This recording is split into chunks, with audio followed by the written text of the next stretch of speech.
get up and down, but he's also got that passing ability. Being a center midfielder by trade, he's done a really good job. Rigoni playing it inside to Pereira.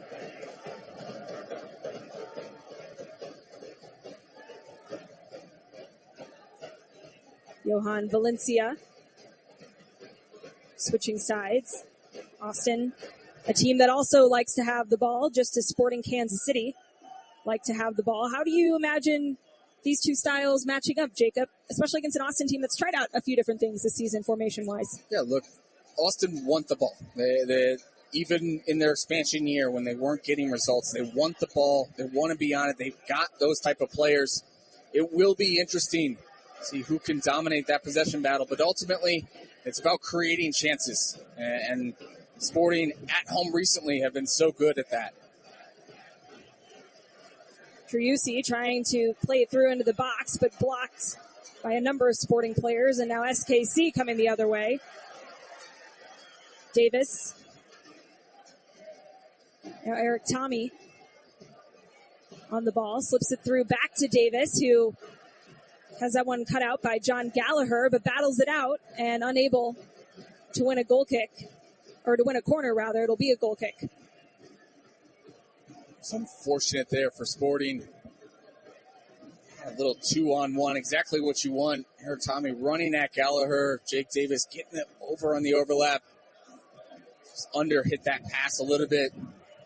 Gallagher doing work on both ends, leading this Austin team in goals from that fullback spot. Played on the left, can play on the right as a wing back or in the traditional four-back.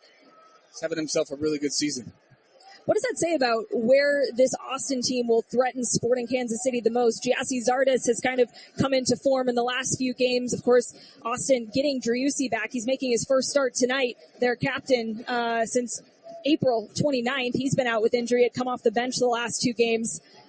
Where should Sporting be most aware of as far as where Austin's threats are at coming forward? Well, look, Driussi, if he's on the field, he's a difference maker. There's a reason why he was mentioned with the Hani Mukhtars and the best elite players in this league. He's incredible, showing up, scoring goals for this team, but also just setting the tempo. It's very important that Sporting always have an eye on him. Rigoni finds the ball with space on the right-hand side, plays it across. Ball pops out outside the 18, shot from distance. That one goes just wide. Kendall McIntosh was on it, didn't get a touch, and that'll be a goal kick for SKC.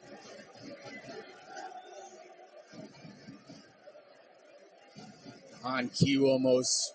Gallagher arrives at the back post. A good layoff from Gundez. Gallagher, you see what he's doing, just trying to shape up to that back post. But that's one of the reasons why he has so many goals. He gets into the box. Austin is committing numbers forward, even on the road.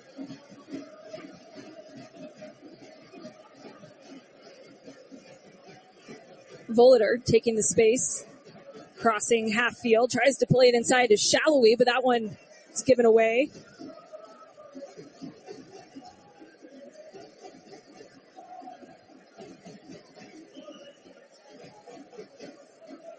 Now Austin back on the ball in possession. And while Sporting Kansas City has been in great form in recent games, Austin have also been getting back to how they started the season. They went a stretch between March and May with 8 matches and no wins during those 8 games. So long ball finds Rigoni. He's coming into the 18. Tim Leibold there plays it to the top of the box. Rigoni back on the ball. Johan Valencia will have a go. That one wide of the target, and another Sporting Kansas City goal kick. Rigoni's getting a lot of space early on in this game. Those big switches. Austin have done a good job in their possession, but then finding Rigoni out wide, who, quite frankly, has been disappointing since he's come over to Austin. Only 1 goal, 3 assists in 23 games. He's a designated player. It's not what you want in this game so far. He's showing some life. Marinos Shanis gets up for a flick on to Jake Davis, cutting across.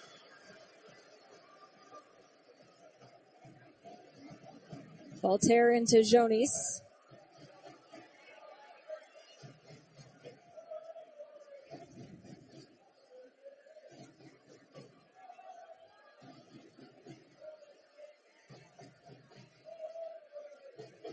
Nemanja Radoja switches over to Volader.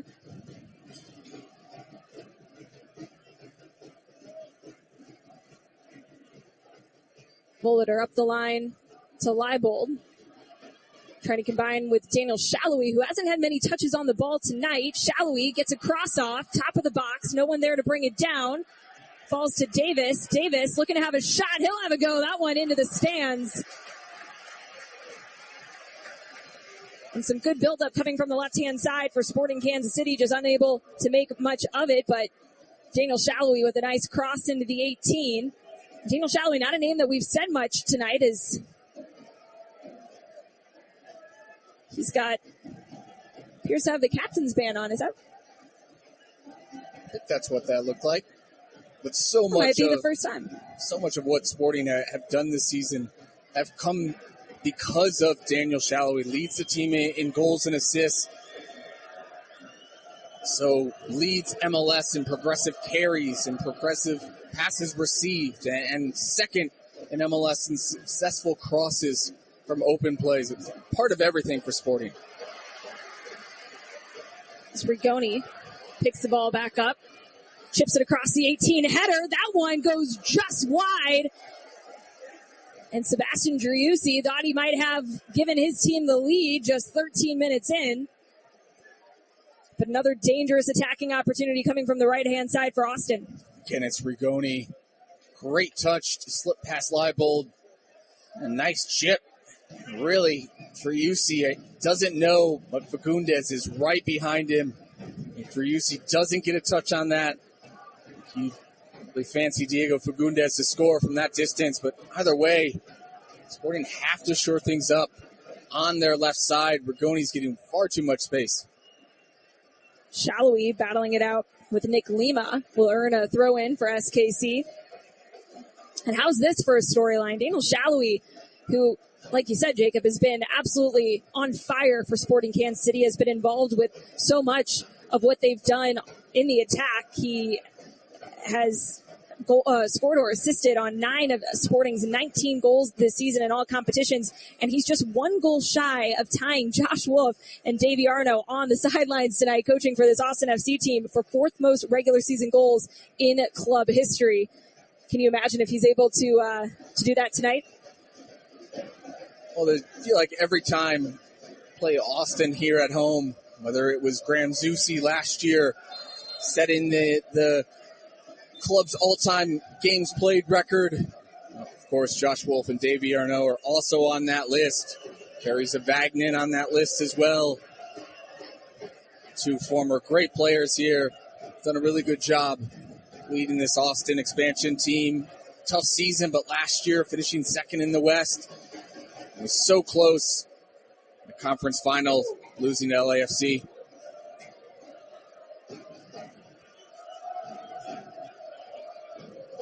Of course, LAFC, the eventual MLS Cup champions, and a disappointing end to what was a strong season for Austin FC. But haven't gotten out to that same start that they've hoped to with how their season ended last year. Of course, Sebastian Driussi's injury is a part of that, losing a lot of that goal scoring that he brought last season. He ended the 2022 campaign with 2nd most goals in Major League Soccer. Sporting it called for a foul on Giassi Zardes, the longtime U.S. men's national team forward. And let's be honest, last year with Austin, they overperformed their expected goals. And everybody said it, much like how St. Louis is this year. And St. Louis somehow keeps getting results and keeps scoring goals when the expected goals metric would tell you that they shouldn't be. Austin, similar type of thing last year, not to that same level, but it was always going to be a case of Austin were going to come back down a little bit. And now they just got to get Driussi going. And that's going to be the biggest thing for them as the season progresses. Julio Cascante looking through into Zardis, but that one cut out by Volater.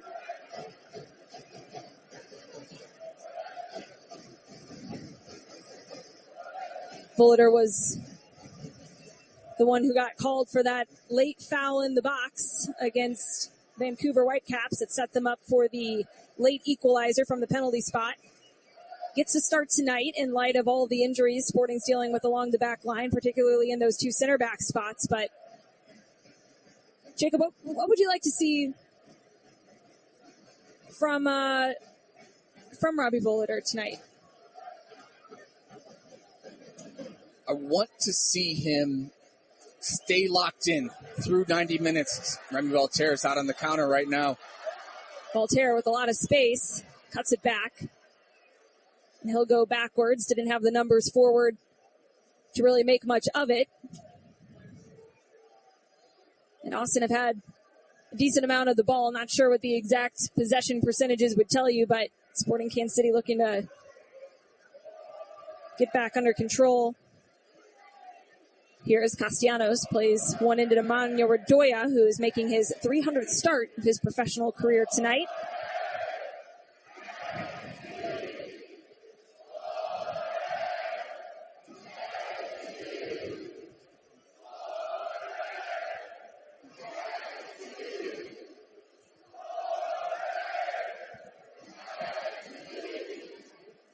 A decent crowd out here at Children's Mercy Park tonight, despite the weather conditions.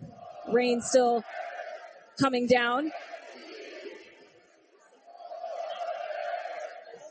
Yet no weather delay as Sporting Kansas City face last time they played here at home last Wednesday. Volater crossing half field, chips it forward to Leibold. Can he keep it in play? He does. Quick one touch across the 18. That one cleared out for an SKC corner by Julio Cascante. This will be their first of the night.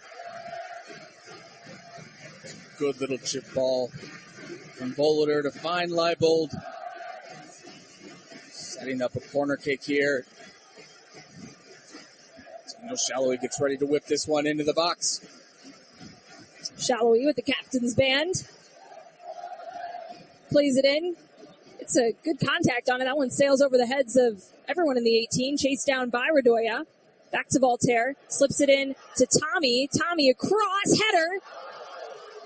That one not going towards goal, but Daniel Shallowy picks up the recycled ball. And now Sporting Kansas City hoping to find a way through. Chip into the box. Header by Castellanos. Brought down. Polito! Goal!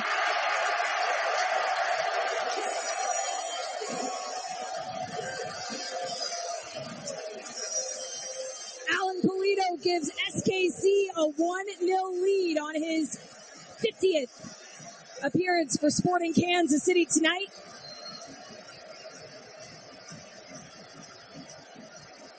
And make that 19 goals all time for Alan Polito in Sporting Blue. And SKC have continued their wonderful form at home. It's a great ball across. See Sporting players calling for handball there. It's just a little chip. Castellanos rises up, heads that one across. Takes a deflection off of the arm. I believe that's Cascante. Still a very good finish for Alan Polito. Doesn't go for power. Knows that he can just place it there. Slips it past Brad Stuber, who's been excellent this season for Austin. 1-0 Sporting here in the 20th minute.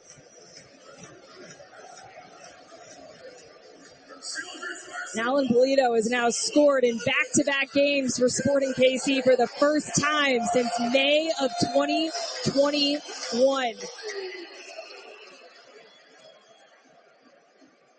And that is exactly what Sporting Kansas City needed. Some quick passing, trying to break out of their half, eventually won back by Austin. As we're just in the 21st minute now, make that the second straight game that Sporting have found a goal via Alan Polito in the 20th minute of play. And to be honest, Allie, I think Austin have been the better team in these first 20 minutes. It's been a pretty even game. Austin have certainly had the better of the opportunities. Really Sporting's first big chance. Alan Polito, though, makes no mistake. Excellent finish.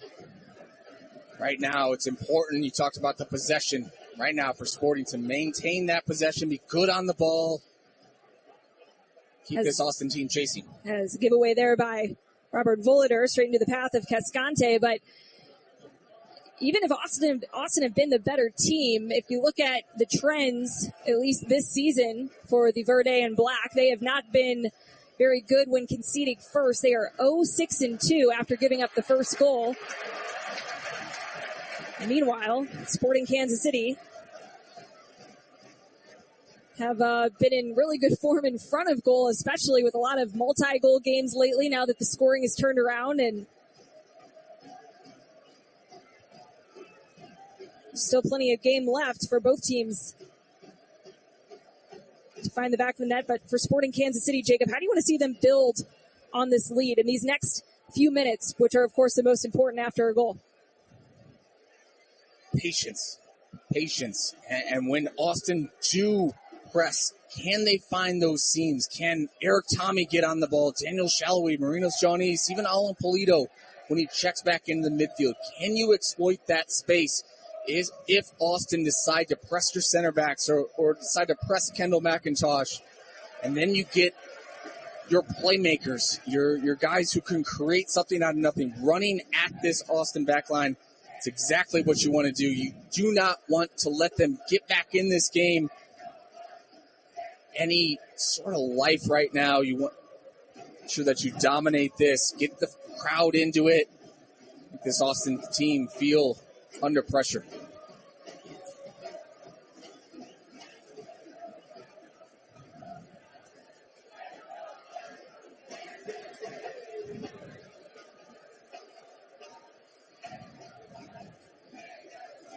Radovanovic. I didn't see Alex Ring was supposed to be starting in that left center back spot. I didn't see exactly what it was. Picked up a late injury, maybe in warm-ups. Driussi trying to bring it down, one back by Voltaire. Bedoya with a nice touch out of pressure from Driussi, out to Leibold, who springs it on to Daniel Shallowy. Shallowy's got plenty of space. Coming into the 18, plays it across, and that one attempted to be cleared away, and it goes out for a corner, but the offside flag had been raised, and instead will give Austin an opportunity to reset. Looked like Daniel Shallowy held his run up. Maybe just, let's see there, was a little bit. I'm surprised actually the linesman didn't throw up his flag immediately. Either way, though, that's what you want. You want Daniel Shallowy to get on the move, run at Austin's backline, run at Nick Lima, maybe pull Cascante out into that channel. You know that Daniel Shallowy 1v1 against just about anybody in this league, and he's going to find some joy. Daniel Shallowy has started every match this season for SKC, was honored before the game as the Cauldron Man of the Month. Rightfully so.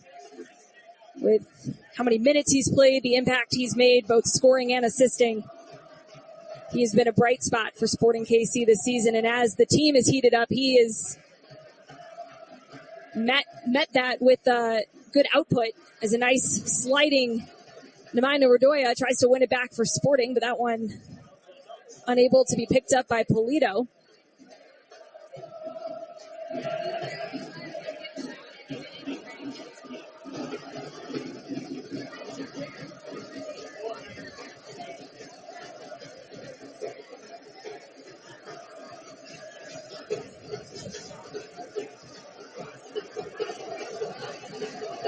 Fagundes inside, trying to find Driussi. Nice recovery run by Jake Davis to get himself in position. Fagundes back on the ball.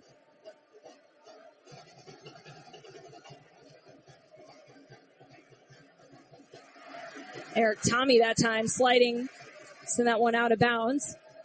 An Austin throw in. they've had a decent bit of possession in Sporting's half, just haven't been able to make much of it.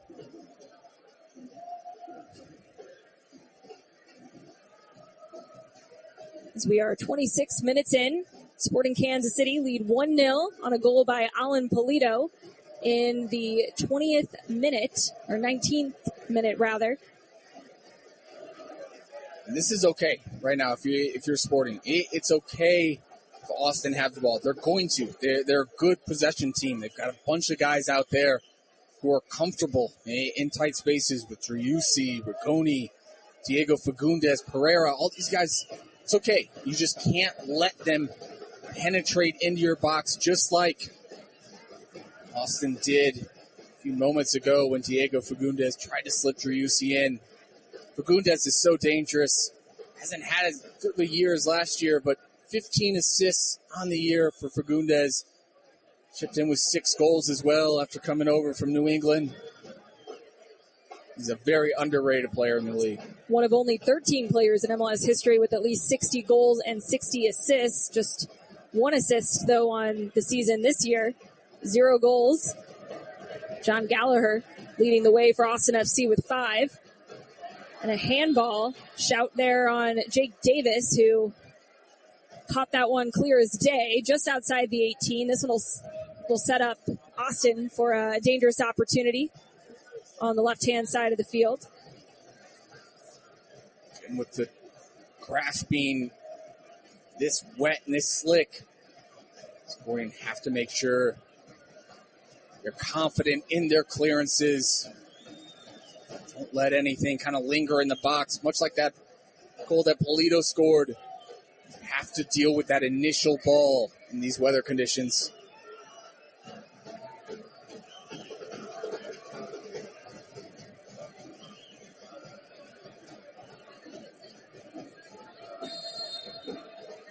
Rigoni sends this one in, cleared away by Castellanos, but at the top of the box, strike right over the bar. And that was Gallagher.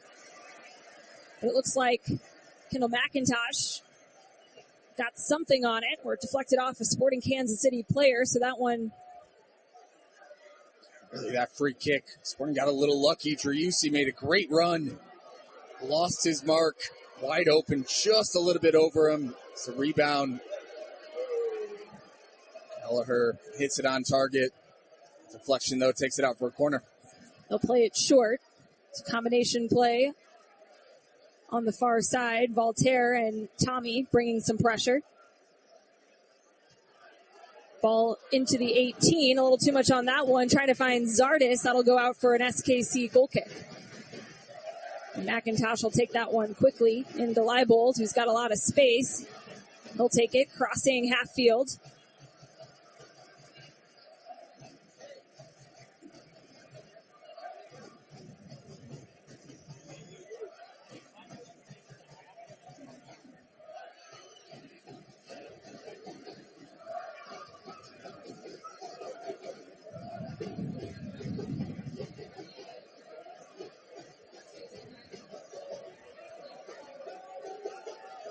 Brad Stuver plays it short into Cascante, immediately under pressure by Shallowy.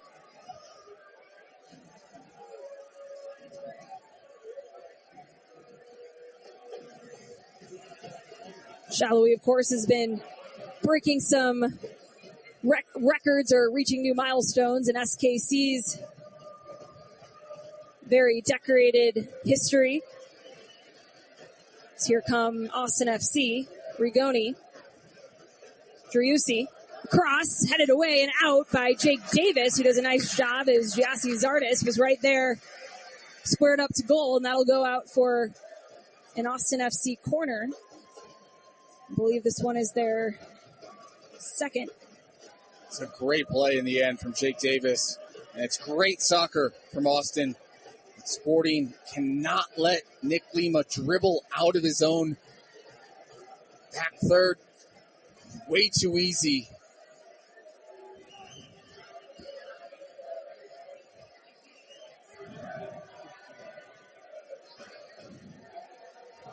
Austin slowed up a bit here. Looks like they were hoping to take it short. Lima First header won by Cascante. Pops out and tracked down by Gallagher. Sporting Kansas City doing well to defend it so far and eventually cleared out by Marinos Janis. And Jacob, for Sporting's back line playing together for the first time with this back four, we are only 32 minutes into the match, but they've stayed pretty organized on a few different set plays, crosses in to the 18. How would you assess how they've done so far, given, of course, that it is an unusual starting back four for SKC? I would say that they're keeping a shutout, and that's good. But quite frankly, they're fortunate. There's been too many just close calls for Austin. They overload the middle of the field. Those two center backs, whether it's Pereira joining Zardes and Driussi are up there, or is it the opposite winger that's coming in? But it's been a few that Austin, it's just been a foot too high or a foot too long. Otherwise, guys are wide open, free runners right through the middle, and it's either got to be Volader or Castellanos or Bedoya. They got to communicate, got to sort that out, because it's a really dangerous game right now that Sporting are playing. McIntosh clears it upfield. One back by Austin. Ball played into Driussi, who's immediately under pressure by three SKC players. And now Eric Tommy gets the ball. He got a jersey tug, but he keeps going. To the back post, looking for Shallowy, who gets a foot on it, but Stuver comes off his line and is able to clean that one up. It's a great run from Eric Tommy, though. Fighting through that. He could have gone down. Clearly was a jersey pull. Referee, for me, should go back and give a yellow card. He didn't stop the play, knew exactly what he was trying to do. Just a little bit too far for Shallowy in the end. And for those of us watching with us on MLS Season Pass, welcome. Thanks for joining. We're happy to have you here tonight for this match between Sporting Kansas City and Austin FC. We are halfway through the season now, and you can catch all of the MLS action for 50% off the full season price if you are not watching with us on MLS Season Pass and are hoping to check it out. Well, you can do so now for half the price. Subscribe to MLS Season Pass today and watch the rest of the 2023 season, including Leagues Cup and the MLS Cup playoffs with no blackouts. So be sure to check that out now if you haven't had a chance. And for those of us that are watching with us, you know how great this new feature is. Great quality and a chance to really watch all things Major League Soccer anytime, all in one place. And getting to listen to us here on the home matches. We've had a lot of fun doing that as Sporting earn a free kick on the near side, play it backwards, and Robert Volader will switch fields over to Castellanos. Tommy dribbling out of pressure into Davis. Davis up the line to Janis, who tries to play it across one time, but that one cleared out for an SKC corner by Radovanovic. Better from Sporting right there. Those Johnnies, haven't seen them get free in this game yet. Actually, good ball that he was going to play. Had Shallowy at the back post. Need to see that more, though, from Sporting, whether it's Shallowy or Johnnies on those wings. Austin have been in control for a lot of this game. Eric Tommy to take this corner. He was able to assist Alan Polito from this very spot last weekend. Plays it in. That one falls to Leibold, who puts it back into the mixer, and Volader was trying to close in with a header. One back by Sporting. Ball back in by Tommy. Cleared away only as far as Voltaire.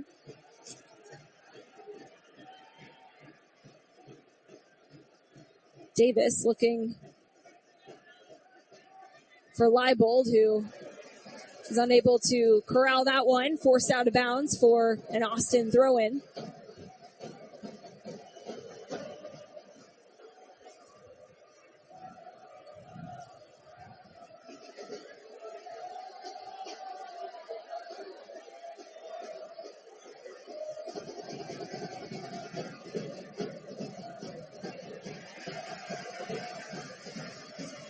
It's much better, though, from Sporting when they press, as opposed to the last time where they stepped up high, they let Austin break that initial pressure, and then immediately to go to goal. Much better there from Sporting. If you press, you have to either follow the guy or win the ball.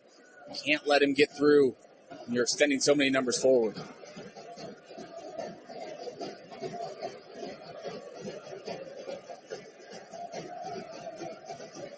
Leibold back to McIntosh. Kendall McIntosh is making his 7th straight appearance and 6th straight start ever since Tim Melia went down with injury on this field a few weeks ago in that 3-0 win over Minnesota United.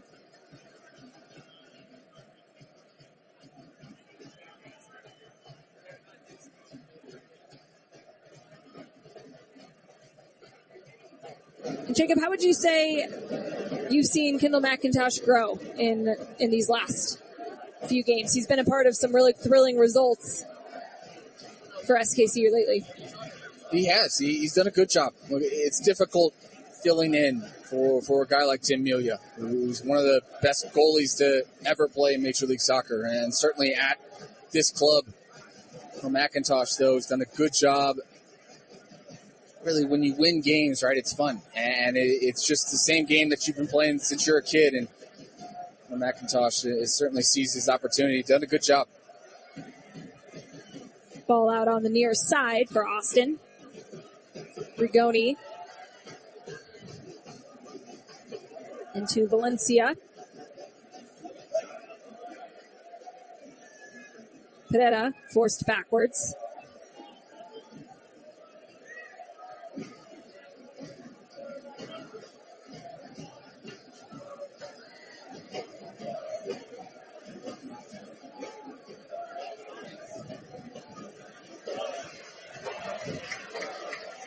Sporting Kansas City able to win it back, and Tim Leibold dispossessed. He's still on the ground, but Austin FC now coming the other way. Cascante playing it in to Pereira, who's taken down by Marino's Johnny. That'll set up Austin for a quick restart in Sporting's half.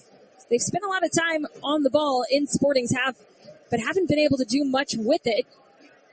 We are 39 minutes into the game, and Sporting Kansas City have the 1-0 lead on a goal by Alan Polito in the 19th minute. And with that goal, too, you asked about the possession, who was going to win that battle. Well, with that early goal, Austin right now is dominating with 61% of the ball. But again, that's okay if you're Sporting. Yes, at home, you want to be the team that dictates the game, that controls the flow of it. But with a team like Austin that's so possession-based and want the ball, maybe you could throw an Atlanta in there as well, but Sporting are right up there as far as teams that want to own the ball and dictate the game. But that early goal kind of changes your mindset and your thinking, and it's okay if you concede some possession. Marino's Johnny's able to win it off of a nice ball forward by Jake Davis. Shallowy inside to Voltaire. Back out wide to Leibold, who had the angle for the cross, but played that one right into the defender, and it pops back out to Leibold, who will have another opportunity. Quick pass to Polito. Back to Leibold. Leibold with a shot. That one saved by Stuber. Still in the box. Pereira will dribble that one out of danger, but what a strike from Tim Leibold in a diving effort to keep that one out of the back of the net by Stuber. It's a really good two-man game there. Alan Polito pops out that left channel, drives at backline, slips in Leibold. It's a good save from Stuber. Probably you'd expect him to save it, but still a good save. Parried it far enough away, and Pereira, what that composure in the box. He's a very good player for Austin. Austin coming forward again. Lima gets past 2 and a third. Rigoni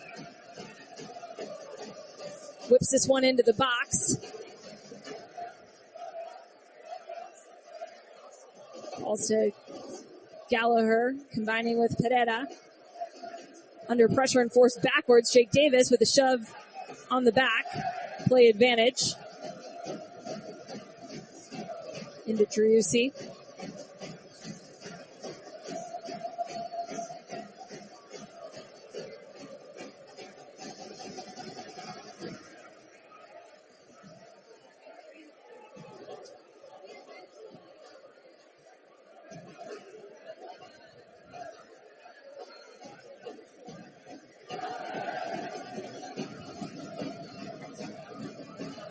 Here comes Rigoni again, attacking up this right side. Daniel Shallowy, though, getting back and helping defend as he's taken to ground and will earn Sporting a goal kick. That's not something that we've seen many times in this first half, Jacob. It felt like oftentimes Rigoni had a lot of space, wasn't necessarily being doubled. Daniel Shallowy, though, working back and really helping defend and earns the ball back for SKC. He's got that captain's armband. He's got to do the work. Johnny Russell, so common to see him up there, creating stuff on the attacking end, but also working back for your teammates. And Shallowy did a good job there. And Rigoni, who, after a really strong first 15 minutes, both Leibold and Shallowy have done a good job at taking him out of the game. I can't recall a time I've seen Daniel Shallowy wear the captain's band. 26-year-old homegrown player has continued to further his commitment with this club. Of course, he signed last season an extension through 2026 and has started in every match this season, has been a huge part of Sporting's offensive scoring production. He has scored or assisted on 9 of Sporting's 19 goals in this regular season and in all competitions. What have you noticed about his growth as a player? Because he's not just the kid getting the opportunities called up to the first team anymore and, oh, hey, great, Daniel Shallowy had a great season. But he's actually becoming more of like a veteran presence within this team, which feels wild to say just given how many years he's spent within this organization.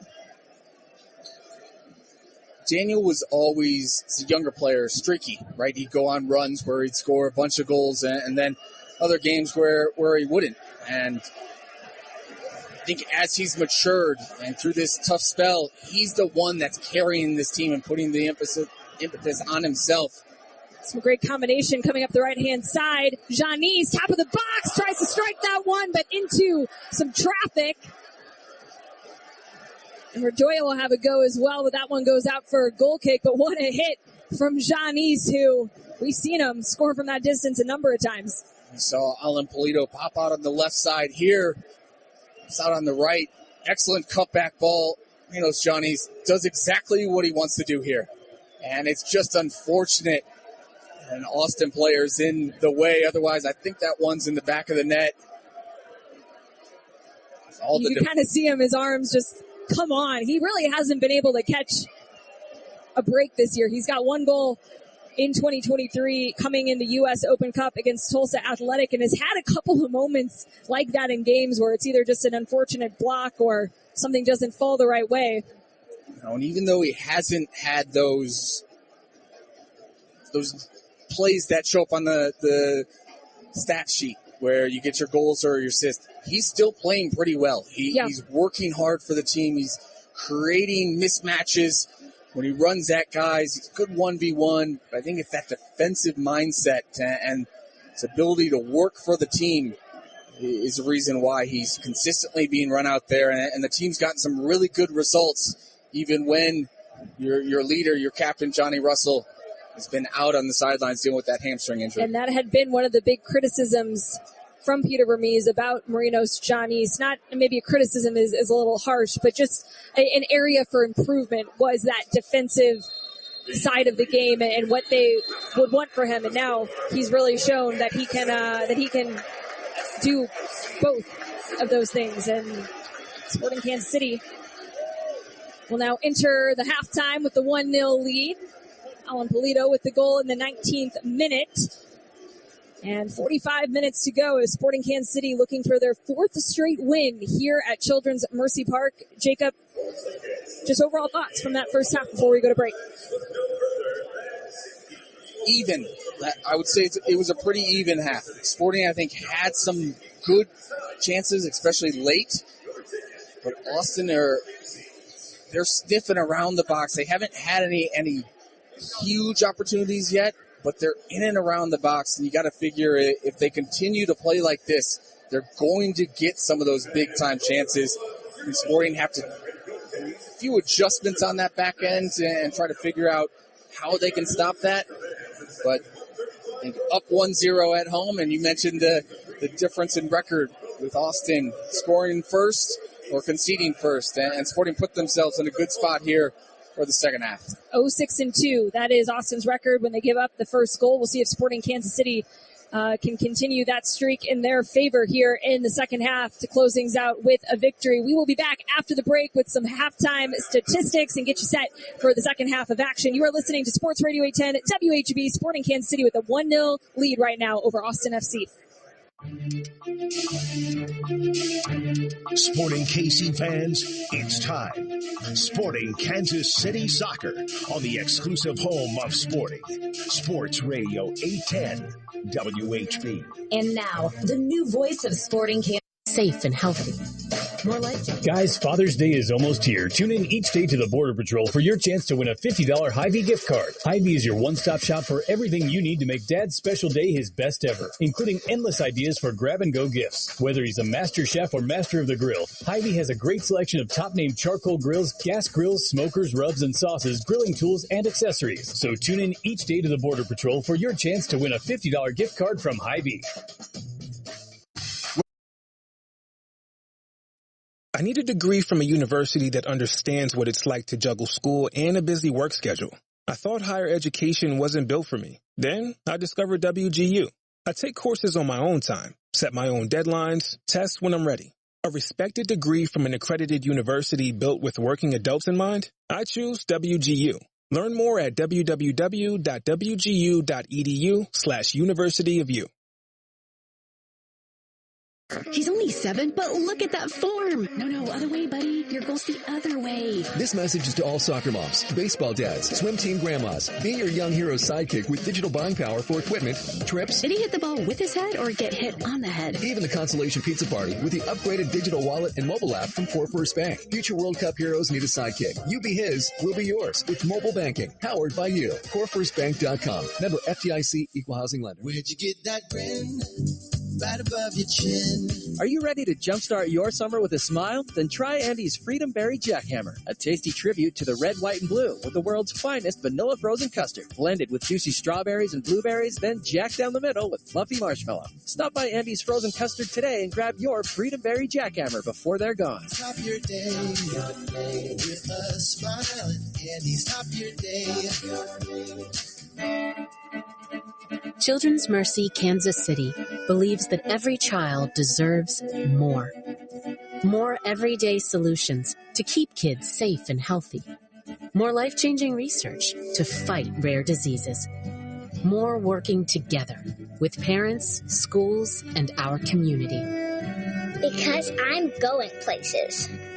We hope you'll join us at childrensmercy.org/imagine. Sheet Metal Workers Local Number 2 in Kansas City, Missouri are proud of the men and women of the trade and labor organizations which built Children's Mercy Park from the ground up and protected the rights of working people throughout the country for over 130 years. Sheet Metal Workers Local Number 2 is always looking for hardworking, dedicated people who are seeking a career. This from Sheet Metal Workers Local Number 2 in Kansas City, Missouri, reminding us to always stand up and protect the future of all. For more information, go to www.sheetmetal2.org. Is your new year still falling flat?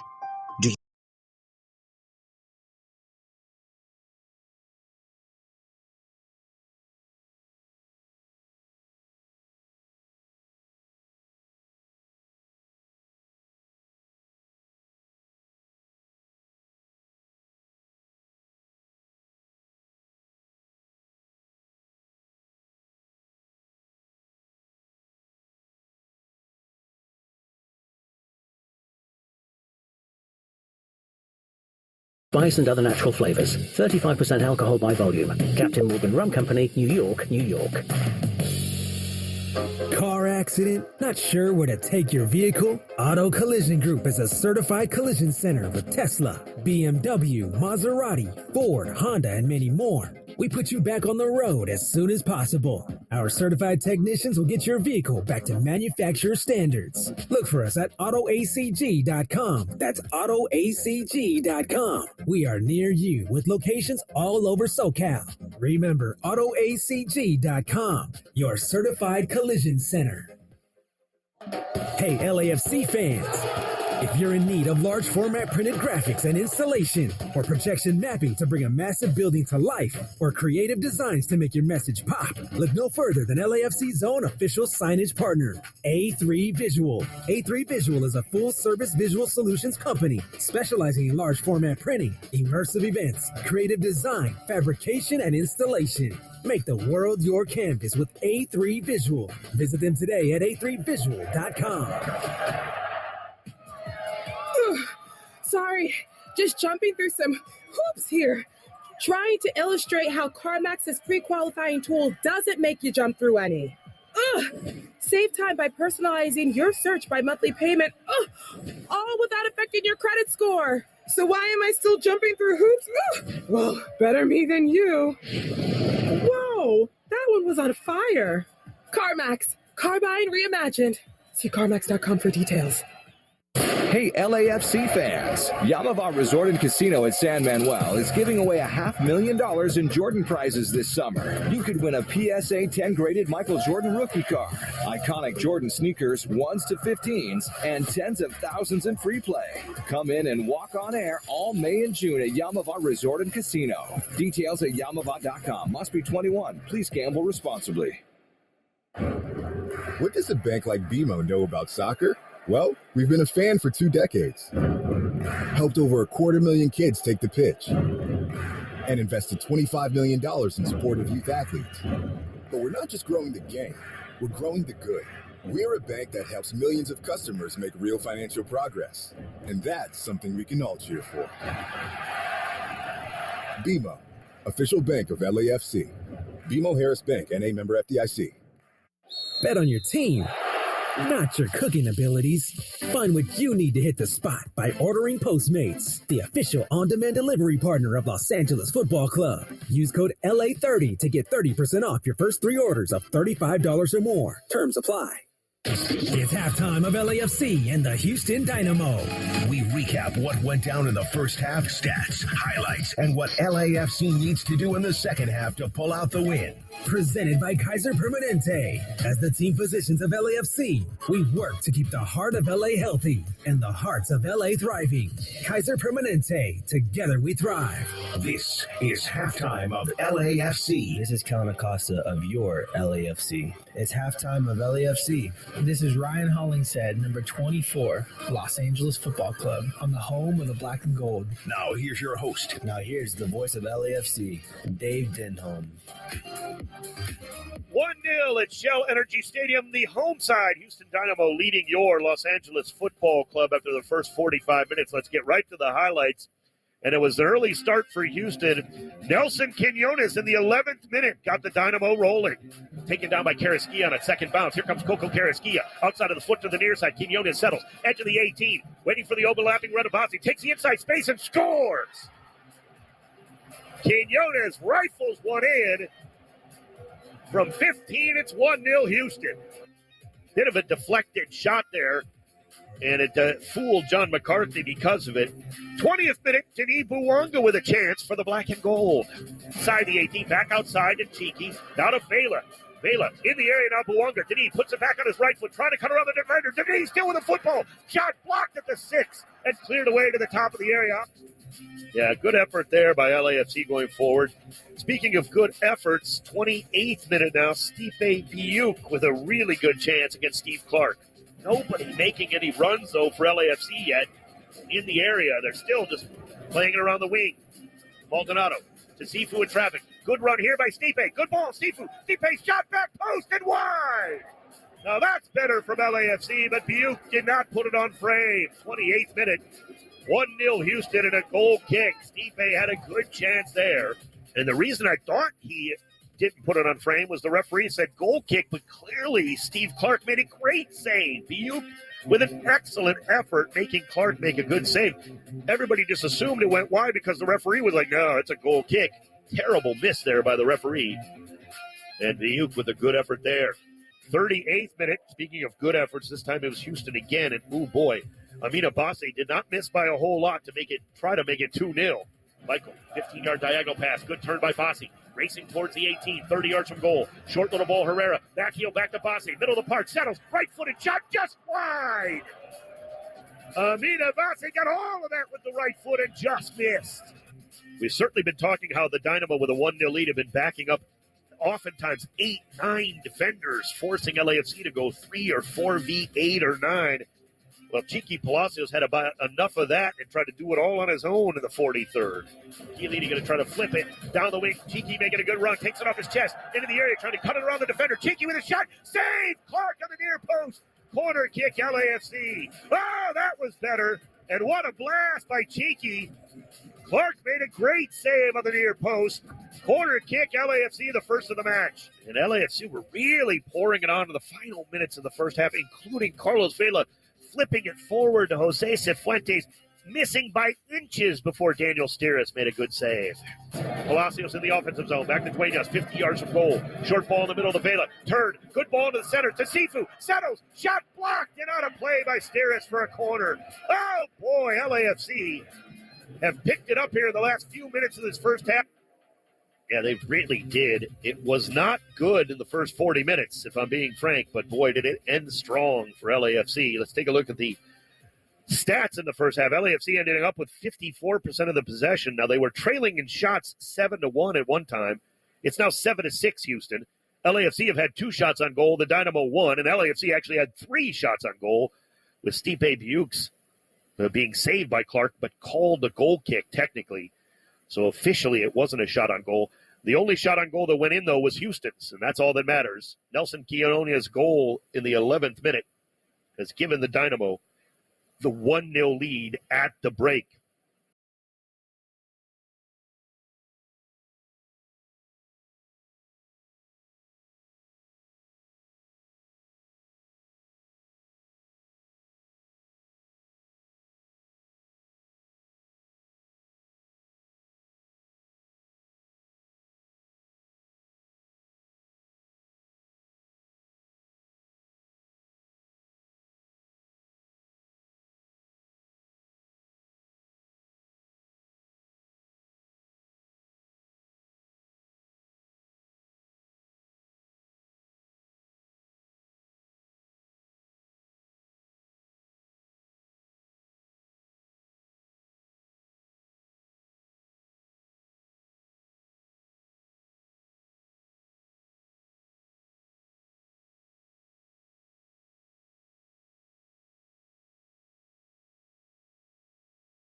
Fantastic. The first objective was just to get minutes and stay healthy, make it through the game. So I did that, and to be able to get 2 goals and for us to get the win, fantastic. So really, I haven't scored in a while at home, so that felt really good.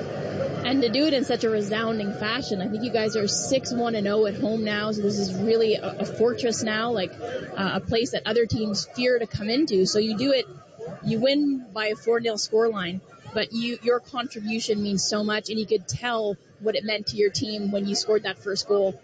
Your coaching staff, Joel Waterman almost crossed the center half. Like, guys were up out of their seats. So, I mean, your contribution in a victory like this, what does that also mean? No, it's fantastic. It's been a tough couple of years for me with injuries. Got another one, earlier this year. So everybody knows how tough it was for me. We've had a tough stretch of games. We lost the final, which was really depleting, but we wanted to come in here and try to get a result at home. We were able to do it. So everybody's over the moon, and now we get some time to rest. Well deserved. So. Yeah, you send yourself off on a really high note here coming into this international break. Thanks for this, Mason. Thank you. That's CF Montreal striker Mason Toye.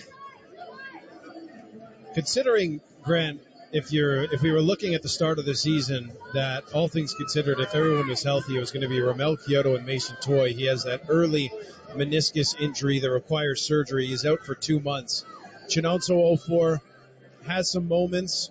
Again, just unable to kind of put together that consistency early on in his MLS career. Sanusi Ibrahim coming on of late. But all in all, Mason Toye at the moment tonight living up to the billing of what CF Montreal expect from him, and that is either their starting or second striker on any given evening. Yeah, I think before coming into the year, you had Mason Toye slotted as the one or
DC United just a little bit further ahead of them.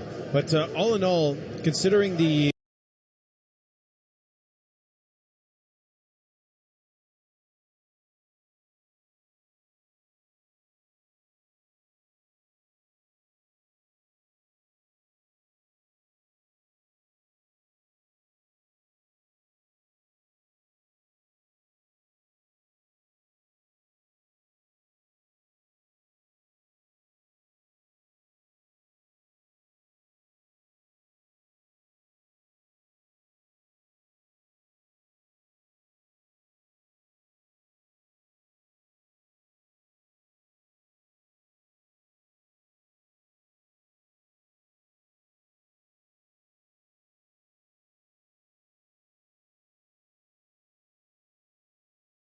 they'll try to look long.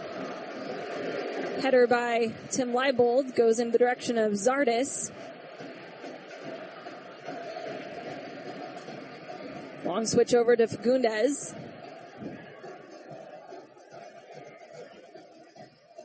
Back to John Gallagher, who's shut down by Marinos Janis.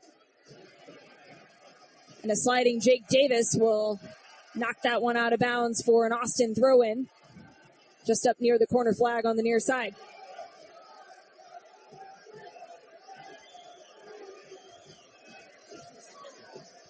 Austin have a long throw. Actually, it's Nick Lima's got the longest of his Austin group. Sporting have to defend it. The box header won by Castellanos. Ball pops back out. Shot through traffic. That one goes out. And it'll be an Austin corner kick. Johan Valencia was the one to get the shot off.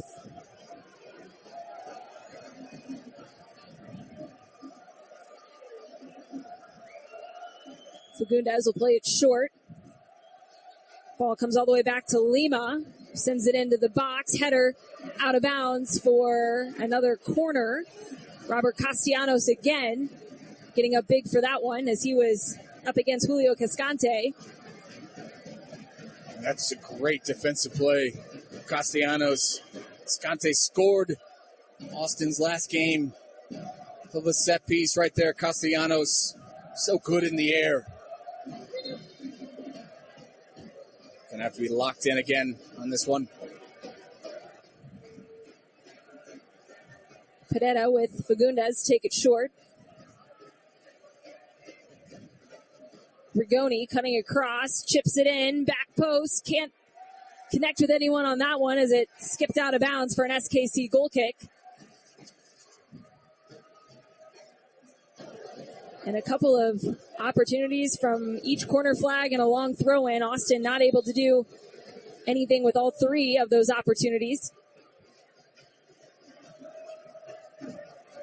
Sporting Kansas City, 51 minutes in, have a 2-0 lead. This is the fourth straight game here at home in which they've scored multiple goals. Shallowy trying to play it through to Polito. And that one was picked back up right outside the top of the box by, looks like Tim Leibold, who was taken to ground. Yeah, it was really good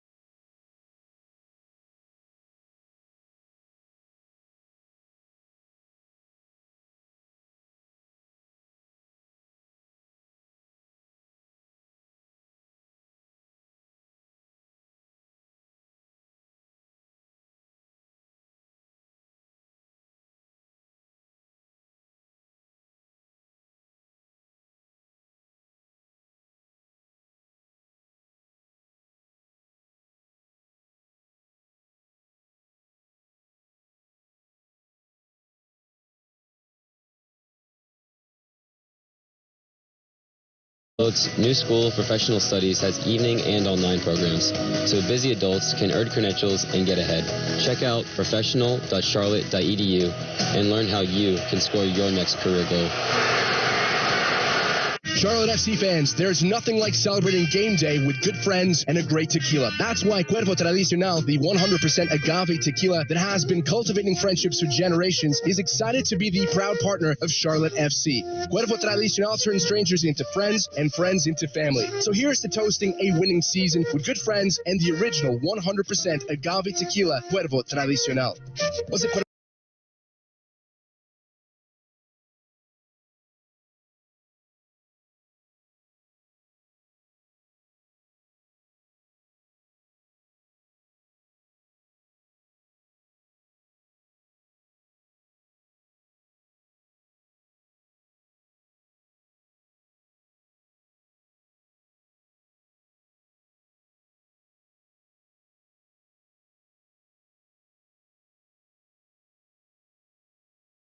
foul, right? But at the end of the day, if you're asking for that.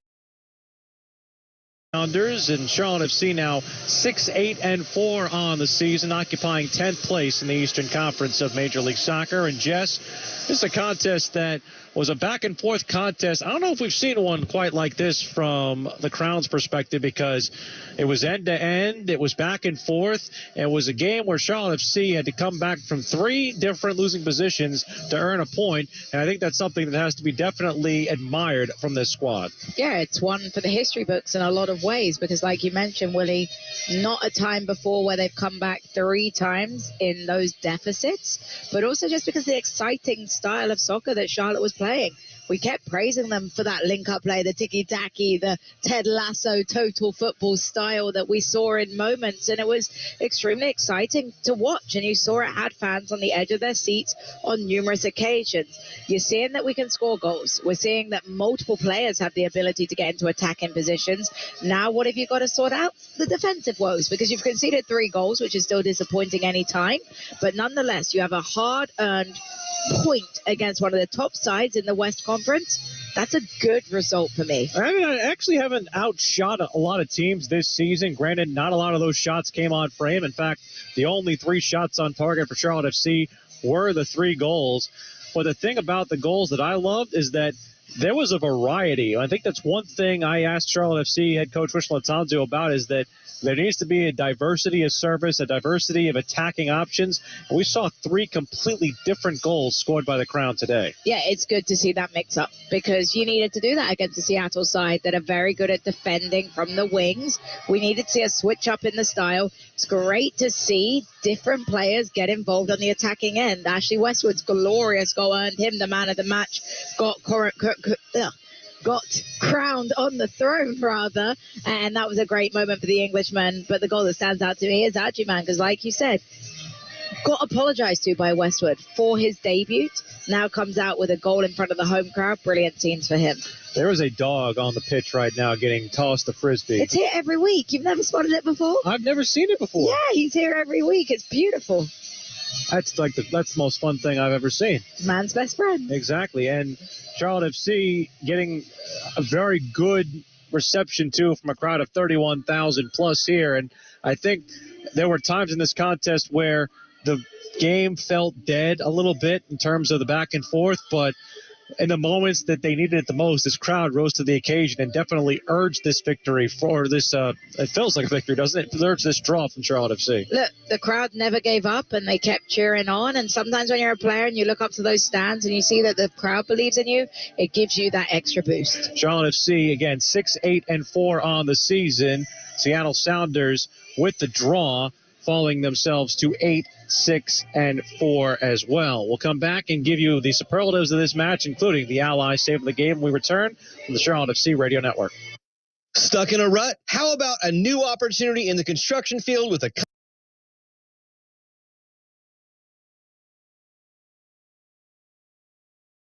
Ibrahim comes out, and I thought, wow, that's a strange substitution, really. Maybe, as you said, before Saliba picks up that yellow, maybe that was the plan. Could be, but I just think that when you're looking at this, the game is out. We said 3-0, it was done. 4-0, it was really done. And there's certain guys that shouldn't be on the field. when you're up 4-0. And like Boxall was a little bit ornery. He was trying to get into people with the chivvy, and then with the right arm push into Bryce Duke that sends him into the boards. The boards. And then I even saw Chouanier making a run, and he sticks his leg out. Yeah. And he's hoping that the referee going on Sanusi Ibrahim as well. Ibrahim, and I go, certain guys shouldn't be on the field when they're up 4-0. I am just wondering, and the last one before we get to Grant's grades and we hear from a little bit of the manager, for Bryce Duke, because I agree that he has that little bit of class that maybe no one else really has for CF Montreal on the pitch. How important is it going to be in the off season for him to add 10, 15 pounds? And I don't know how you do that, especially as a footballer, because of the amount of running that you do and everything. Yeah. But it feels like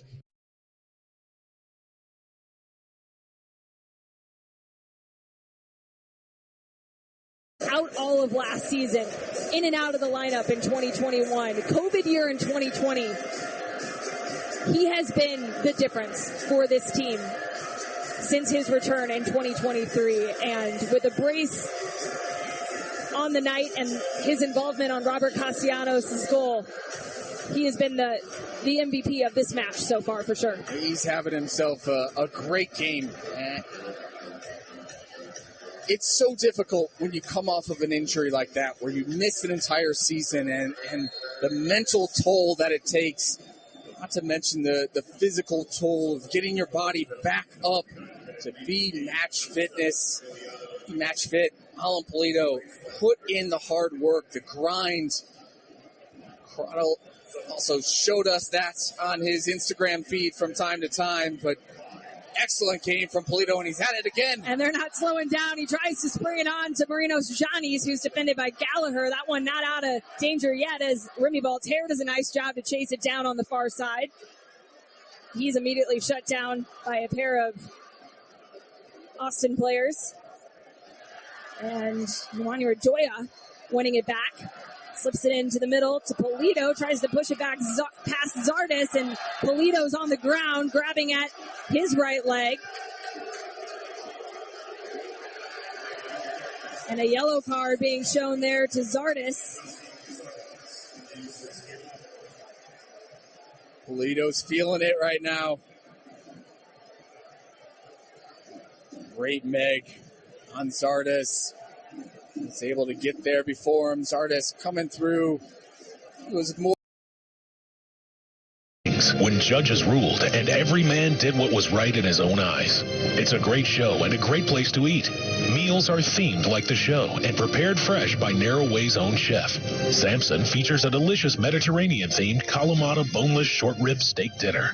Narrow Way Theater is conveniently close by, less than a mile from Carowinds, I-77 exit 90. And they have terrific reviews on TripAdvisor too. Samson, playing now at Narrow Way Theater, the Broadway of Christian entertainment. Call 803-802-2300 or go to narrowway.net. That's NARROWAY.net.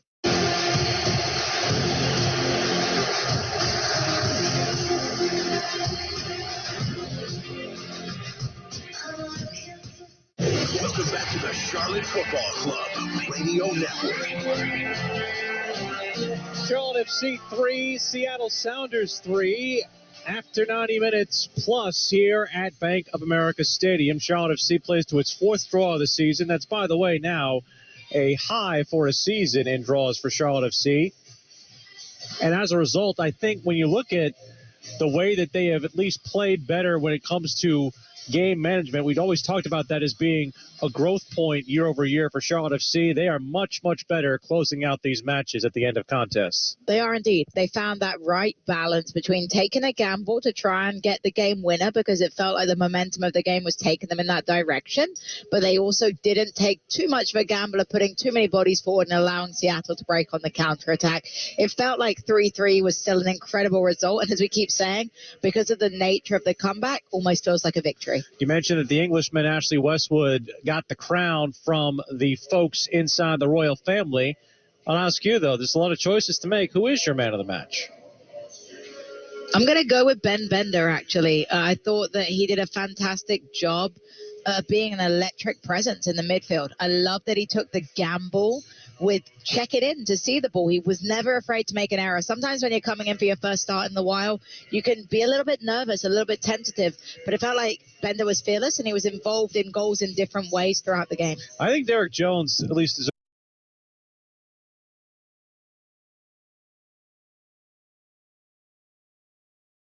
So with a decently comfortable lead, however, this team will remember last year on the road at Austin, losing a significant lead. They had been up 3-1, but SKC on the front foot now. Tommy to Janis to Davis, trying to play it across, shut down by Gallagher.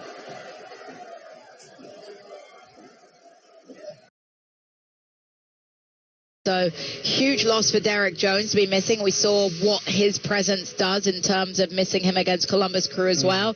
But you're right, Will. He was a very, very good defender, experienced, mature, and it was a difficult role to play because he had to go to the midfield and the defense. Christian Kalina had a busy day as well for Charlotte FC. He made 4 saves, but our ally save of the match came with 2 in very quick succession early in this contest. A one touch by Rusnak ahead for Rui Diaz. Rui Diaz ahead of his play. A shot by Rui Diaz. A nice parry save by Christian Kalina. Goes all the way back outside of the box. Coming forward with it is rolled on. Back for Rusnak, top of the box. Rusnak with a shot. And going down the ground and making the save is Kalina. Nice composure from the keeper. Fantastic way for Kalina to start this match in the 3rd minute. That is our Ally save of the match. Whether it's banking, investing, home loans, or auto finance, nothing stops Ally from doing right by you. Ally, do it right. As we mentioned, Charlotte FC, after this contest, will have 11 days to think about its next match in New Jersey. They'll take on the New York Red Bulls, a return match from earlier this year where Charlotte FC played that team to a draw. We'll talk about that a little bit more later on. The next home match for Charlotte FC 2 weeks from tonight when they host Montreal. Charlotte FC 3, Seattle Sounders 3. More post-game in a moment, including our highlight montage, which was a very fun one to put together here on the Charlotte FC Radio Network. You are listening to WFNZ-FM Harrisburg and WLNK HD3 Charlotte. The exclusive home of Charlotte FC. Josviak approach.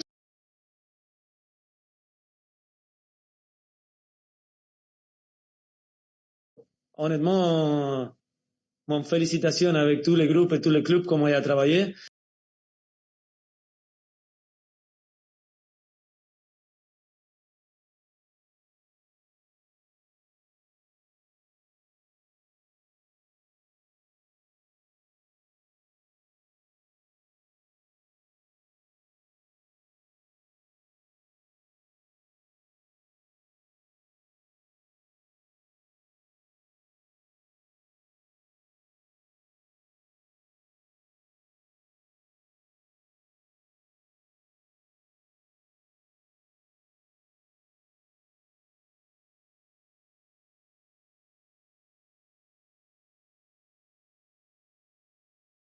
To start the conversation and help prevent underage drinking today. The only way to be your best self is with your best health. When you have a health partner who doesn't just treat part of you, they care for all of you. That's why more people prefer Atrium Health, because unrivaled care is easier, more accessible, and more complete than ever before, so that you can enjoy more of the moments you love. That's what it means to live meaningfully, to live joyfully, to live fully with Atrium Health, official healthcare provider of Charlotte FC. Hendrick. When you provide a 5-star car buying experience, you get a lot of 5-star reviews. Thanks to you, Hendrick has now received over 500,000 5-star online reviews. And we're the #1 rated dealer group in the country in online reputation. It's all about caring for customers and providing an enjoyable experience. Come in and see what everybody's talking about. This is Hendrick. Don't miss a second of the action and join the biggest party in the Carolinas. Square ball right side for Cambridge. And shot! And shot! It's not too late to lock in Charlotte FC season tickets for the remainder of the 2023 season. Plus, seat licenses start at less than $10 a month. Be part of every home match and every epic celebration. It's Cambridge again. And shot! He scores! And a brace for Brandon! Go to charlottefootballclub.com/tickets to learn more today. Soccer fans, this is an exclusive message from the Charlotte Football Club.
He scored that first goal.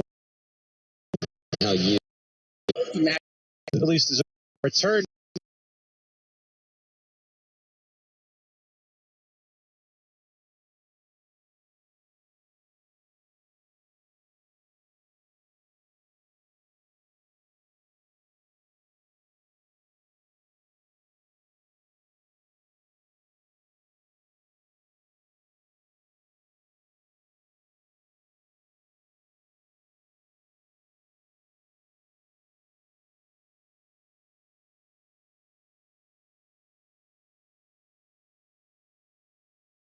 Or actually, it's Christian Roldan who got the goal right near the middle of the pitch, and it was very much off the dead ball towards Christian Roldan, and Seattle to the lead in the 11th minute. Westwood sends it into the area for a running Swiderski. Out in front of him, trying to touch it, trying to keep it in, trying to cross in the area. A shot, they score! It is Jalen Lindsey with his first Charlotte FC goal! Oh my goodness. Speechless from that ball control by Karol Swiderski, tight roping the touchline, somehow kept it in play to dink it back. Jalen Lindsey, brilliant positioning on that back post to knock it home. Ashley Westwood, though, with another brilliant delivery. And the Charlotte native, Jalen Lindsey, has his first goal in his home colors. Shoot into the area for Rui Diaz. Now comes out of the area. Rui Diaz, a long shot, and he scores. A golazo from Raul Rui Diaz from just outside the area. That is a wonder goal from Seattle striker, and they break the deadlock 2-1.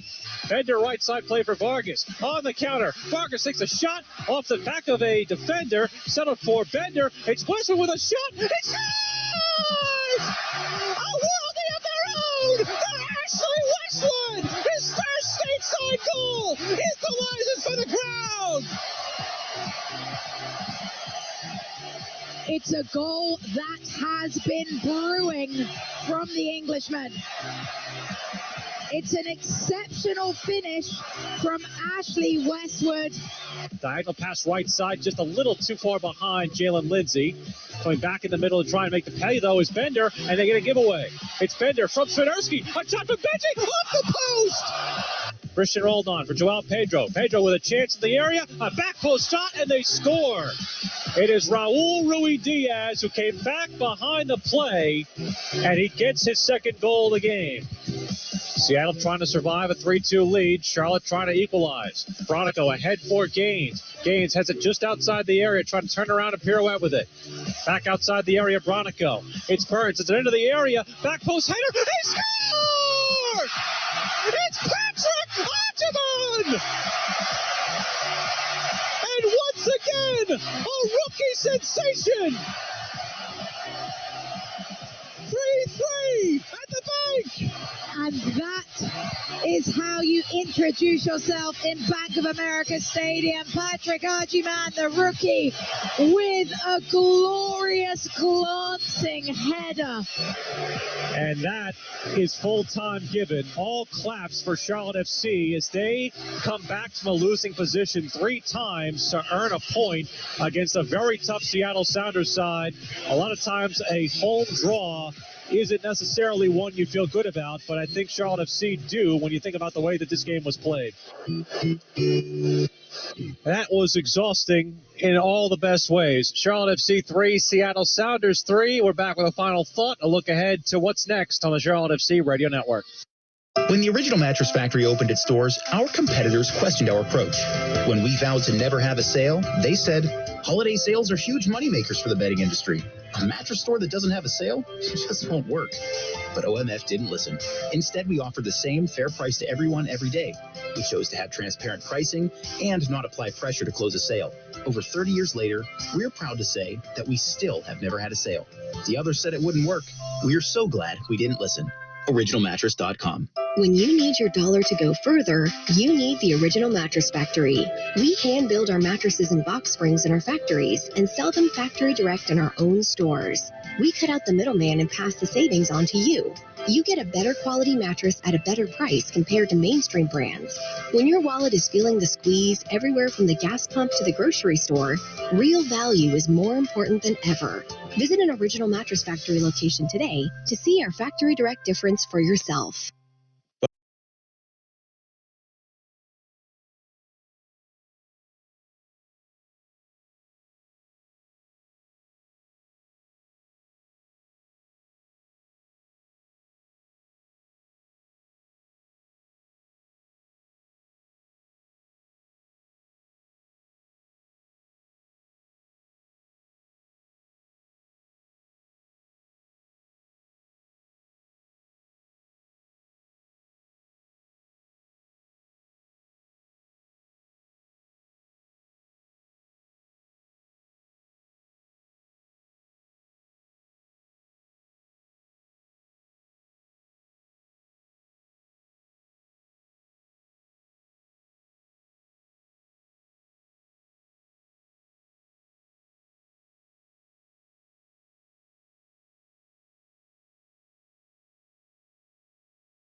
That for the first time last week is Austin trying to play one forward, but Sporting Kansas City with it back, and now Austin back on the ball.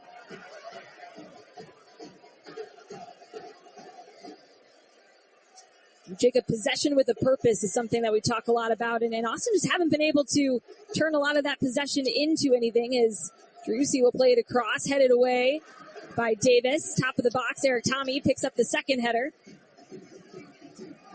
This one rolling all the way back into Austin's half. Stuver way off his line to help restart it, as Austin will try to bring it back forward and have another go.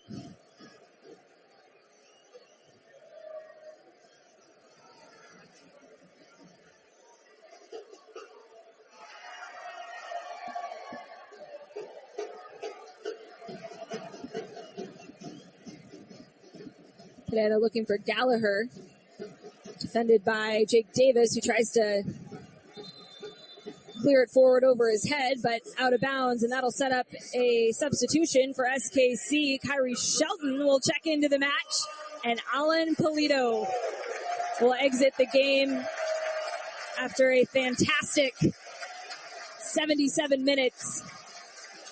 A brace and an assist He has had a role in all three of Sporting Kansas City's goals to set up that 3-1 lead. Now Kyrie Shelton coming in to bring some fresh legs and energy to help close this one out for SKC, but Polito, he's been impactful since he's made his return. But this game, Jacob, had to have been his best. 3-goal contributions here. The first time in his career with Sporting able to do that. It's almost shocking that he hasn't had a brace, as you mentioned earlier, Allie, just how good he has been, how important he's been as a goal scorer, as a creator. And tonight was a phenomenal performance, and probably could have had a couple more assists if you think back to the John East play or the Leibold chance. Polito set both of those up as well. Just an excellent performance from your number 9 DP forward. Austin doing a good job to keep it in on the far side. Sporting get a little bit lucky there with the attempted ball in.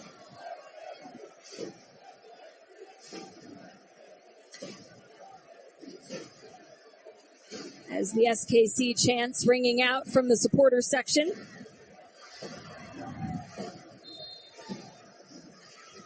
Sporting Kansas City will return home again next weekend. They have been fortunate to have a good stretch of home games here, and with the form they've been in, it's a great opportunity to pick up some points. They're sitting just 2 behind Austin FC in the standings and just 2 behind a playoff spot, which is crazy to think about with how the season started. But if you want to check out the next home match, Saturday, June 17th, you can come see all the action in person at Children's Mercy Park. Sporting Kansas City will take on last year's MLS Cup champions, LAFC. Tickets are available now at sportingkc.com/tickets. It's going to be a good one. It is. Excited for that game and see where LAFC are after the unfortunate loss in CCL final to Club Leon. And really, Club Leon deserved to win that championship. LAFC couldn't rise to the occasion as Seattle did last year, but it's always difficult when you have those extended runs in CCL. How does that translate into MLS play? We've seen it so many times. Even Seattle last year, yes, they win it, but then they struggle throughout the whole season, don't make the playoffs. LAFC has a lot of talent. Yeah. And they got a great collection of guys. Probably the best roster, certainly from 1 to 18 in Major League Soccer. But how is that mental component? Can they turn and flip that switch and refocus and re-energize themselves? It'll be a good game, though, for Sporting next week, no doubt. And they were simultaneously competing in the Open Cup as well. So managing 3 competitions at one time, now out of both. Of course, every team will have a Leagues Cup, in which the league will pause the regular season for a month. Sporting Kansas City. Coming up the left-hand side, Tim Leibold. Forced backwards, tries to slip one into Daniel Shallowy, who wasn't there. Cleared up field, but won back by Volater into Redoya. Back out to Leibold and Redoya. Now helping switch fields for SKC. And how about Nemanja Redoya? He has just been fantastic for Sporting in these last few weeks.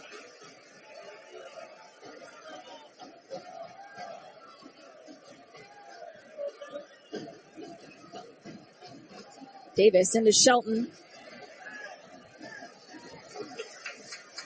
Able to earn another throw in for SKC, battling it out and doing exactly what I would imagine the technical staff has instructed Kyrie Shelton to do. Play physical, bring energy. Another ball into Shelton as he's unable to bring that one under control. Attempted clearance upfield will be deflected out of bounds for a Austin goal kick. And Stuver will play that one short to Pereira.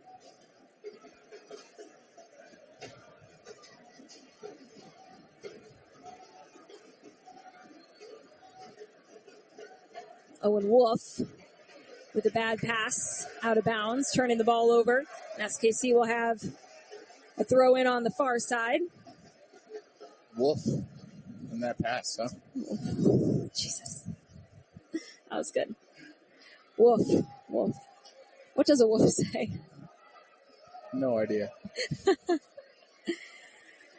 Owen Wolf, the son, of course, of Josh Wolf, the head coach of this Austin FC team. His name on the wall. One of sporting legends.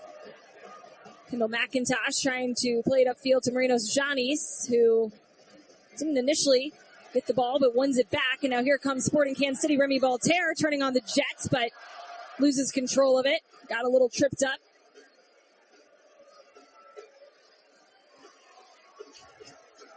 Or aching rob you of doing the things you love. Tell that pain, not today, not ever. You've got QC Kinetics on your side.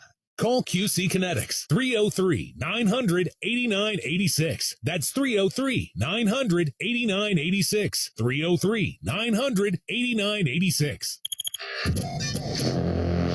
This is the Colorado Rapids postgame show on the Altitude Radio Network.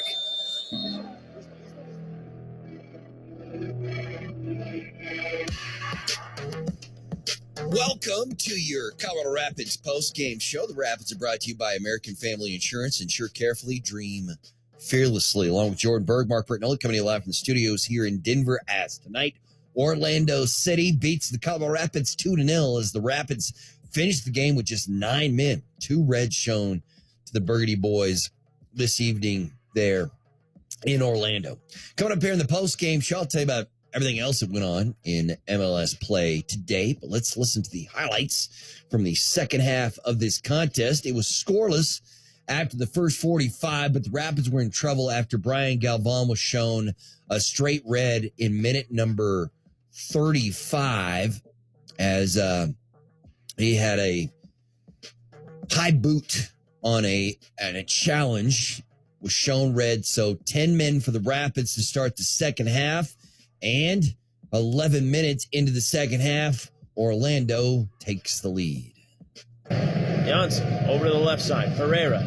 Ojeda into the box. Now out wide, Santos. Knocks one in as hard as he can at the near post. And Illich clears it away.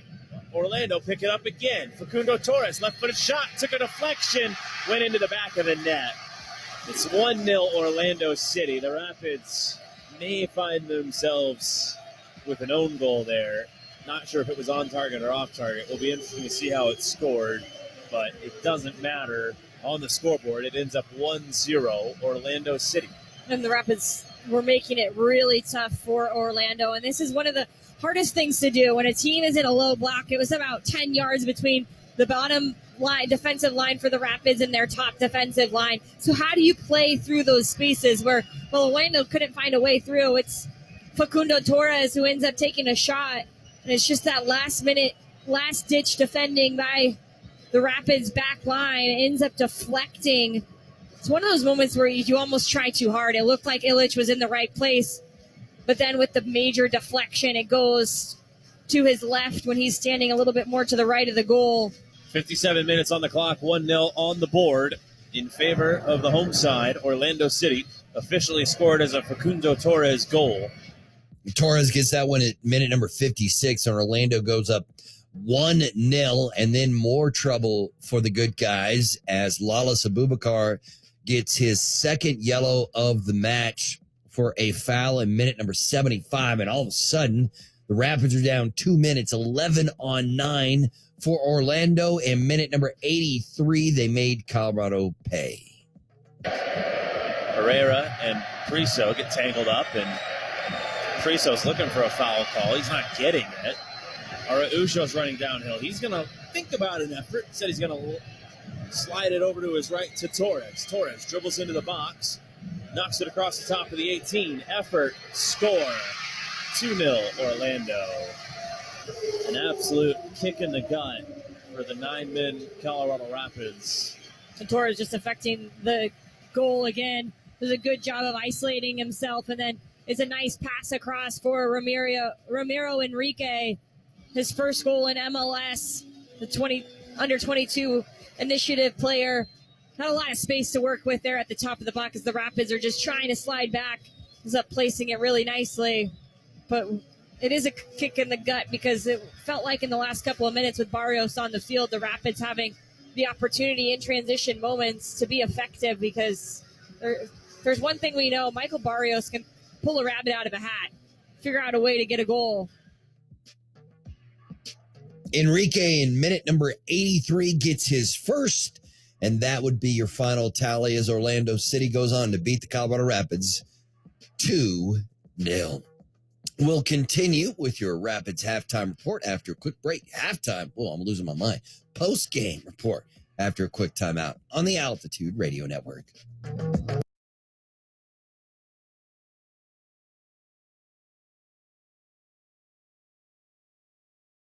But is making his 7th appearance tonight, all off the bench.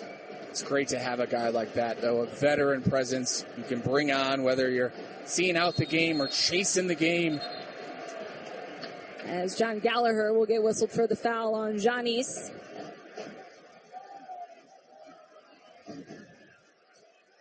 Davis takes that one a little quick, was hoping rather to send that one a little bit wider into the path of Daniel Shallowy. Had a nice little exchange with Peter Vermees after that one. I don't think Peter was too happy about that ball from Jake Davis. Well, it's all about game management, right? You know, Sporting have the lead, and like you said, Jacob, it's important for them to be on the ball. As some good pressure from Eric Tommy sends it into the path of Kyrie Shelton. Back to Tommy. Tommy across. Second ball. Shelton gets his goal. That's 4 for SKC. Kyrie Shelton, take a bow.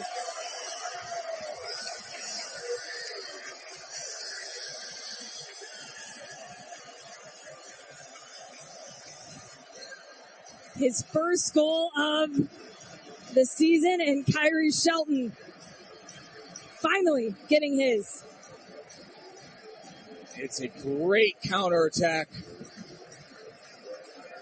Austin get caught. Eric Tommy initially wins the ball, plays it to Kyrie Shelton. Excellent ball back. Tommy decides to shoot. Stuber makes the save, but spills that rebound right in front. Kyrie Shelton, we talked following up the shot. Easiest goal he's going to score in his career. But 4-1 here. Sporting Kansas City. And that's all she wrote. Woohoo! All right.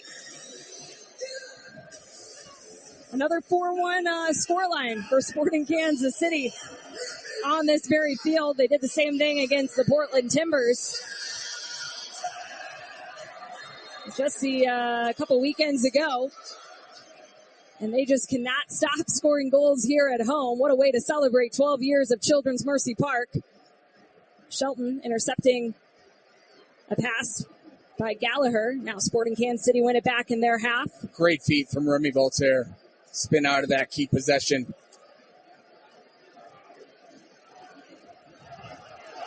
As almost another ball put on a platter for Kyrie Shelton, who has been doing a great job bringing the pressure. And that energy has been a difference maker. Sporting Kansas City perhaps with a couple of more substitutions coming here in stoppage time as 2 minutes have been added on. Shelton with a lot of pressure. Pereira trying to stay on his feet. He'll go to ground and earn Austin a free kick, but not in any dangerous spot at all, as they're still in their half. Sporting Kansas City doing a good job to manage the late minutes of this game, still playing with a lot of energy, bringing a lot of pressure. This ball over the top. Looking for Will Bruin, who was darting forward into the box. Instead, ball falls into the arms of Kendall McIntosh, who was under no pressure.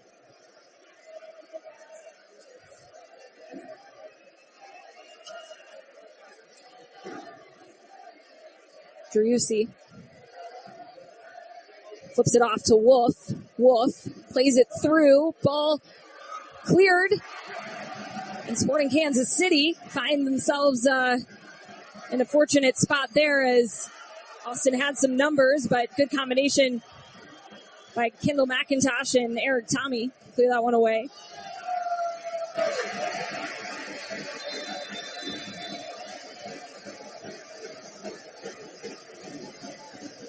Couple of substitutions coming for Sporting Kansas City. Eric Tommy will exit the match. He is replaced by Felipe Hernandez, while Roger Espinoza will come into the game as well. And he will replace Tim Leibold.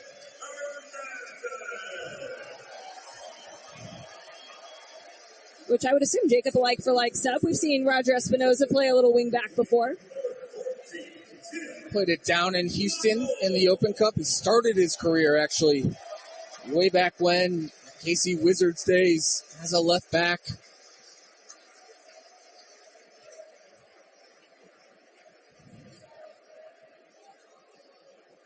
Same thing with Graham Zusi, though. Veterans, they know the system so well. You could plug them into really any spot. I think Remy Voltaire is actually going to go out, play left back. Roger Espinoza and Felipe Hernandez are going to sit in the middle for just these few seconds as the time ticks away. As we are in that 92nd minute, or 93rd rather now, Marinos Janis helps win it back, plays it forward, and there is the final whistle. Sporting Kansas City earn a 4-1 win here at home over Austin FC. Goals by Alan Polito, Robert Castellanos, Alan Polito again with a brace, his first since May 2021, and then Kyrie Shelton putting the icing on the cake late in the game, 89th minute. Sebastian Driussi drew one back in the 61st, but not enough, as Sporting Kansas City were just the more clinical team tonight. And while Austin had a lot of the ball, Sporting Kansas City did what they needed to do to get the win here tonight. Dangerous on the counter, dangerous on set pieces, clinical in front of goal. And Jacob Peterson, we've got a fourth straight win here on this home field for Sporting Kansas City. What impressed you most about this one? This is a scary team.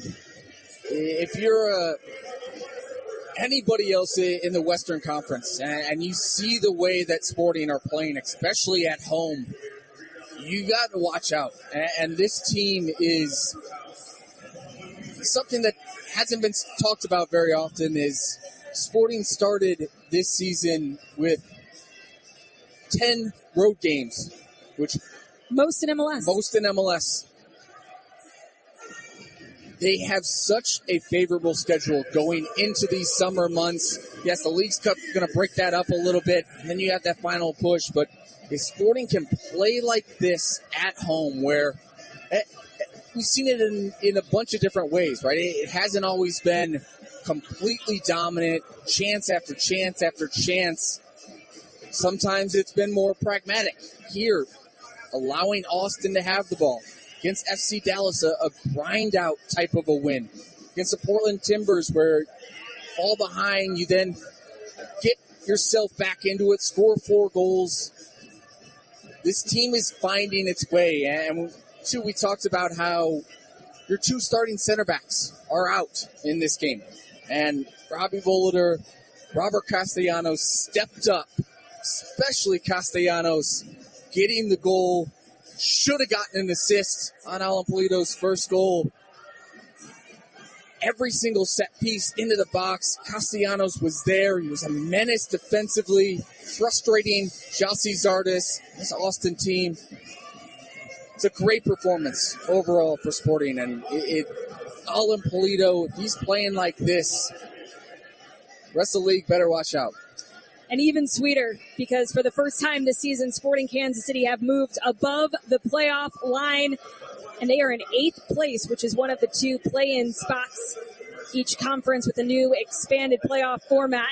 9 teams will make the playoffs, but the 8th and 9th seed will have to battle it out to see who moves on. And Sporting Kansas City now sitting in 8th place with 20 points on the season and improving game by game. That goal differential, scoring goals, earning points, and getting wins at home, which is what you need to do, Jacob. We always talk about it in this league. Win your home games, and you're going to put yourself in a really good spot. And Sporting Kansas City continuing to do that and find themselves in a spot they have just been hoping to see themselves in, and that is within the playoff picture as it stands right now. Still a lot of season left. Things can turn just with a few results. But how good as a player does it feel to see the standings and know that you're in the race? even if it's just early in the season? Yeah, for me, it's just about accumulating points. It's just about accumulating points. And yes, if you continue to do that throughout the season, you're going to be in the playoff picture. You're going to keep moving yourself up. Some guys like to look at that in the facility. The standings are posted on almost every TV around the facility. So when Sporting were bottom of the table, every single time the players walked into the training facility, they saw that. And it's motivation. And yes, they're climbing the table right now, but it's just about picking up points. And it's about putting in good performances, consistent performances that when the times get tough towards the end of the season where games mean more, the pressure's there, you have this reservoir where you can go back to and say, hey, remember that game where we got a 0-0 result on the road in Philly, or a tie on the road in LAFC, or when we came from behind when Portland went up on us and we were able to fight back and then win that game going away. There's all these little moments that good teams, they win in different ways. Mm-hmm. And that's something that we've talked about before, Allie, but it's so important, and you could feel the vibes in the group. The players are more confident. The celebrations are all there. It's that camaraderie. It's that team type of mindset Peter Vermees preaches all the time. But these performances are so important later on in the season. And, yes, you want to be in that playoff spot and see that table. But, quite frankly, it doesn't really matter at this point. It's just about picking up points. And Sporting have been on a great run of form. With the exception of Cincinnati, Sporting Kansas City are the hottest team in MLS. Well, the only way that they've been winning here at home has been dominant. That has been the consistent factor in all four of these home wins for Sporting in their last four home games. A 4-1 victory over Austin FC tonight. And I just have to shout out, so cool to see there during the sway, Robert Castellanos and Alan Pulido with their arms around each other. They had a great embrace after the match. We had a chance to talk with Robert Castellanos earlier in the season, his first year with Sporting Kansas City. And one player he said he looks up to so much is Alan Pulido. His dad was a fan of him at Chivas Guadalajara, and Castellanos said that he just respects and admires how Pulido carries himself as a pro, the way that he engages and interacts with every single person at the training facility, and how he goes about his business, and has really developed a good relationship with him as two of the Spanish speakers on the team. So for them to be able to combine tonight